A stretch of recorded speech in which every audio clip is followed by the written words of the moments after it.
Sure, Atul, thank you. And before I answer your question, thank you, Rohit, for inviting me to this platform and share my thoughts on navigating the new normal for the CV industry. And thank you, Hetal, also for welcoming me, introducing me, and sharing some key trends on what the industry is going through right now. Well, before I answer the question, let me also say good afternoon to everyone who is on this platform right now. And I hope that you all are safe and healthy, and I really wish that it stays that way in the coming future. Well, there is no doubt that these are defining times. And the one sentence which I've heard the most in the recent weeks is what Lenin said in 1919, so almost 100 years ago. He had said that there are decades when nothing happens, and then there are weeks when decades happen. And we definitely are going through such weeks right now. This time will go down in history as the time where a lot of things in the world will get reshaped and changed forever. So even if it is challenging at this moment, we all are a part of living history. And so let's be open to this change and take some permanent lessons from it. So now, Hetal, you asked what are the three things which the CV industry should focus on. Well, if you ask me, the CV industry has been facing a challenging times in the last 1.5 years. And you already said it briefly. But let me just dwell a little bit deeper into that. The major challenge has been on the demand side. In the last 5 years, the industry almost doubled its size, where in 2018 we had more than 378,000 trucks sold, right? And then in 2019, the industry took a complete U-turn and had a contraction of up to 35 to 40%.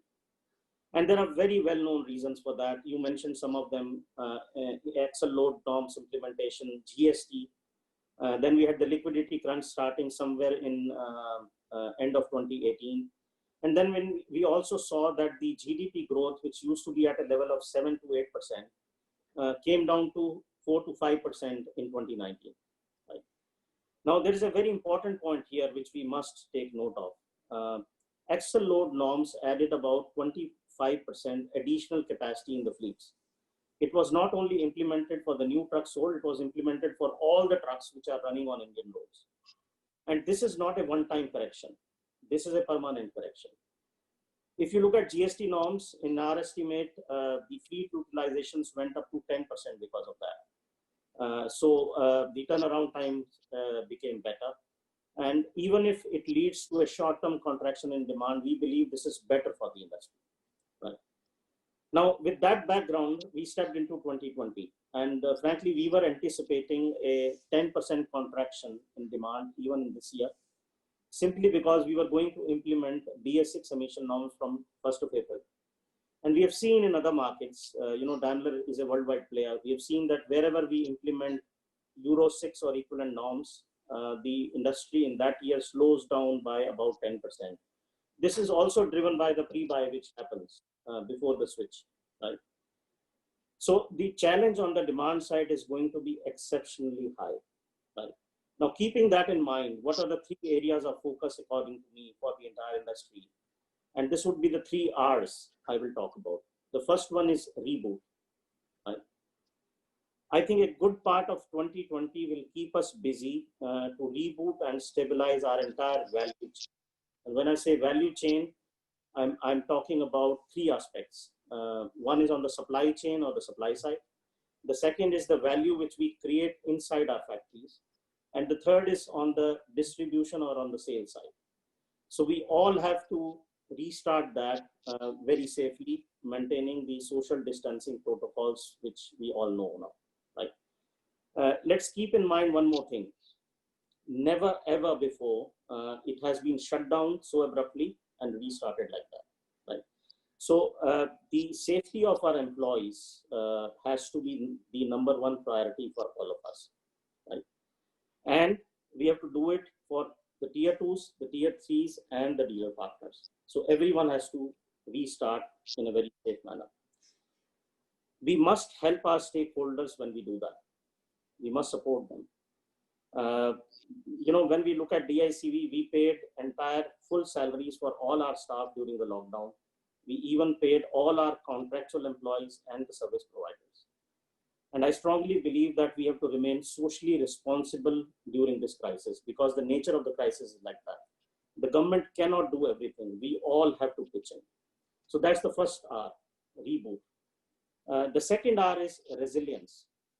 Like all other crises, let us also not let this one go waste, right? We have to cut down costs. We have to replan our investments, postpone or cancel what we don't need, but also continue to invest where we need to secure our long term.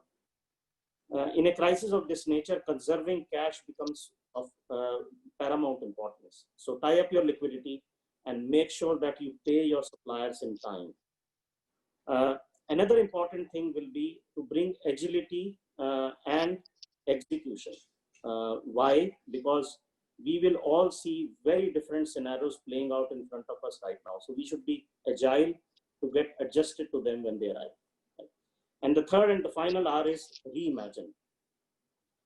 What do I mean by that? Well, this crisis is a once in a century event. And events like this leave us with permanent change in the way we live our lives or we do our business.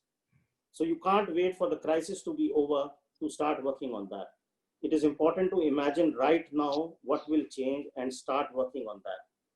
How will it impact us? What needs to be done to embrace this change? I get reminded of what Charles Darwin had once said. It's not the smartest or the most intelligent who survive. It's always the one who are the most adaptable to change. So these are the three things which I would suggest that everyone focuses on in a crisis of this nature.